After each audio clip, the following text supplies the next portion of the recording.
హనుమాన్ శ్రీరామదూత హనుమాన్ శ్రీరామదూత హనుమాన్ శ్రీరామదూత హనుమాన్.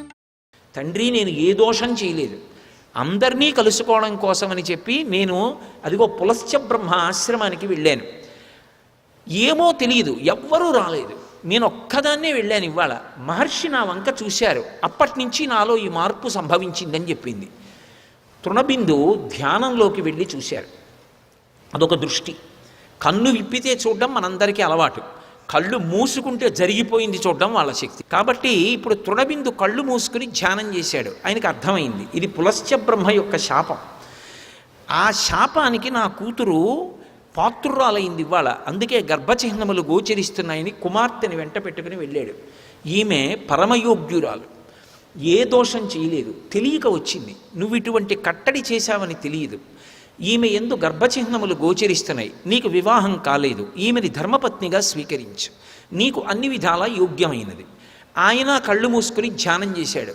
నాకు అన్ని విధాలా తగిన పిల్ల, తెలిసో తెలియకో నా కళ్ళల్లో పడింది, ఆ కారణం చేత గర్భం ధరించిందని ఆమెను పాణిగ్రహణం చేశాడు. పాణిగ్రహణం చేసి ఆమె ఎందు కుమారుణ్ణి కన్నాడు. ఆయనకి విశ్రవసో బ్రహ్మ అని పేరు పెట్టాడు. ఎందుకని అంటే వేదం చదువుతున్నప్పుడు నువ్వు వచ్చి విని నా చూపులో పడితే పుట్టిన పిల్లవాడు కాబట్టి విశ్రవసో బ్రహ్మ అని పేరు పెట్టానన్నాడు. అందుకే పేరు ఎవరు పెట్టాలి అంటే ఇంట్లో ఉన్న పెద్దవారు పెట్టాలి. తాతగారిది అధికారం, తండ్రి కూడా పెట్టడం. పేరు ఎవరు పెడతారంటే తాతగారు పెడతారు. తాతగారికి చేత కాకపోతే కూతురి వైపు తాతగారైనా పెట్టచ్చు. అంటే తాతగారంటే కొడుకు యొక్క తండ్రి గారు పెడతారు. పులస్త్య బ్రహ్మ బ్రహ్మగారిని అడగాలి. చతుర్ముఖ బ్రహ్మగారు ఎప్పుడు ధ్యానంలో ఉంటాడు సృష్టిలో, అందుకని తండ్రి పెట్టాడు. ఏమని పెట్టాడు? తృణబిందు కన్నా ఆయన సమర్థుడు. విశ్రవసో బ్రహ్మ, వేదం వింటుంటే పుట్టాడు కాబట్టి పిల్లవాడికి ఆ పేరు పెట్టాను. ఆ పిల్లవాడు కూడా అంత గొప్పవాడయ్యాడు. ఆయన కూడా అంత నిష్టతోటి తపస్సు చేసి 1000 సంవత్సరములు తపస్సు చేశాడు. ఏ కారణం, ఏం కోరిక లేదు, కేవలము ధర్మమునందు అనురక్తి. ధర్మం అంటే అంత ఇష్టం ఆయనకి, అందుకని అంత అనురక్తితో ఆయన తపస్సు చేశాడు. ఒక రోజున చతుర్ముఖ బ్రహ్మగారు ప్రత్యక్షమయ్యాడు. నీ తపస్సుకి ధార్మిక నిష్టకి మెచ్చుకున్నాను, నీకేం కావాలన్నాడు. మీరు వచ్చి అడిగిన తర్వాత వద్దనకూడదు. ఇప్పుడు 3 ఉన్నారు లోకపాలకులు. తూర్పు దిక్కున ఇంద్రుడు, అలాగే దక్షిణానికి యమధర్మరాజు గారు, పశ్చిమానికి వరుణుడు, ఉత్తర దిక్కుకి లోకపాలకుడు లేడు. నన్ను లోకపాలకుడిని చేసి ధనాధ్యక్షం ఇవ్వండి అని అడిగాడు. తప్పకుండా ఇస్తాను. నీలాంటి వాడికి ఇవ్వడానికి అభ్యంతరం ఏముంటుంది అంటే, ఎక్కడైనా సరే కోశాధికారి పదవి ఎవరికి ఇవ్వాలి అంటే అకౌంట్స్ రాయడం బాగా వచ్చిన వాడికి కాదు, ధర్మం తెలుసున్న వాడికి అని రామాయణం సందేశం. అందుకే ధర్మాత్ముడు కనుక వెంటనే ధనాధ్యక్షం ఇచ్చాడు. ఇచ్చి ఉత్తర దిక్కుకి అధిపతిని చేశాడు. ఆయన ఉత్తర దిక్కుకి అధిపతిగా ఉంటే బ్రహ్మగారు అన్నాడు, అంతేకాదు, నువ్వు అడగకపోయినా కూడా నేను ఒక వరం ఇస్తున్నాను, నీకు పుష్పక విమానం ఇస్తున్నాను. ఈ పుష్పక విమానంలో నువ్వు యథేచ్ఛగా తిరగవచ్చు. పుష్పక విమానాన్ని తీసుకున్నాడు, సంతోషించాడు. ఇది అయిపోయిన తర్వాత తండ్రి దగ్గరికి వచ్చాడు. తండ్రి చతుర్ముఖ బ్రహ్మగారు నాకు ధనాధ్యక్షం ఇచ్చాడు, లోకపాలకత్వం ఇచ్చాడు, దానితో పాటు పుష్పక విమానం ఇచ్చాడు, కానీ నివాసం ఇవ్వలేదు. నేను ఎక్కడుండాలి నాన్నగారు అని అడిగాడు. అది ధర్మం. తండ్రిని అడిగాడు వెళ్ళి. ఒకానొకప్పుడు విశ్వకర్మ లంకాపట్టణాన్ని నిర్మించాడు. అది కాంచన లంక. ఆ పట్టణం అంతా బంగారంతో నిర్మింపబడింది. అది దక్షిణ దిక్కున ఉంది. పూర్వం రాక్షసులు ఆశ్రయించి ఉండేవారు.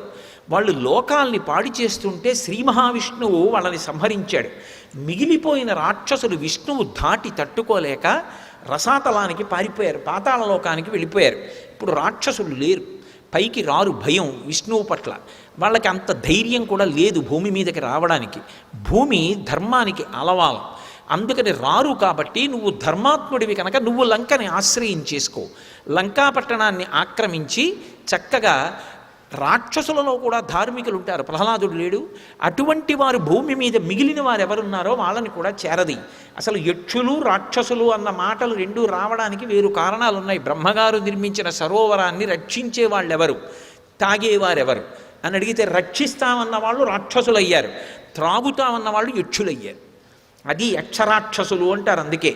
అందుకని వాళ్ళిద్దరినీ తీసుకెళ్ళి నువ్వు అక్కడ ఉండి లంకాపట్టణాన్ని రాజధాని చేసుకుని పరిపాలించు అన్నాడు.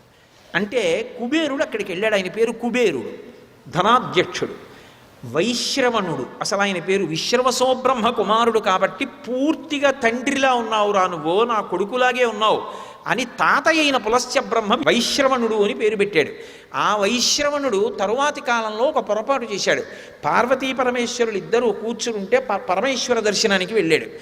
వెళ్ళి పార్వతీదేవి వంక ఇలా ఓ కంటితో చూసి ఎవరీవిడా అని చూశాడు.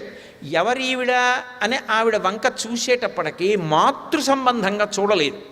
చూడకపోయేటప్పటికి ఒక కన్ను బద్దలైపోయింది. బద్దలైపోయి దాని పొడవంతా కూడా కంటి మీద అంటుకుని ఉండిపోయి అది బంగారు కన్ను పచ్చటి రూపంలోకి వచ్చేసి ఇప్పటికీ అందుకే కుబేరుడు అంటారు. ఆయనకి ఒక కన్ను బంగారు రంగులో ఉంటుంది, గాజు కన్నులో ఉంటుంది. కుబేరుడికి ఒక కన్ను మాత్రమే సరిగా ఉంటుంది. తద్దోష నివారణార్థం మళ్ళీ గొప్ప తపస్సు చేశాడు. చేసి పరమశివుడిని మెప్పిస్తే పరమశివుడు అన్నాడు, నీ తపస్సుకు మెచ్చుకున్నాను, నీకు స్నేహితుడనై నేనే నీ దగ్గరికి వచ్చి మీ ఇంట్లో కూర్చుంటూ ఉంటానన్నాడు. అది ఆయన ఔదార్యం. సర్వం శ్రీ ఉమామహేశ్వర పరబ్రహ్మార్పణమస్తు. స్వస్తి.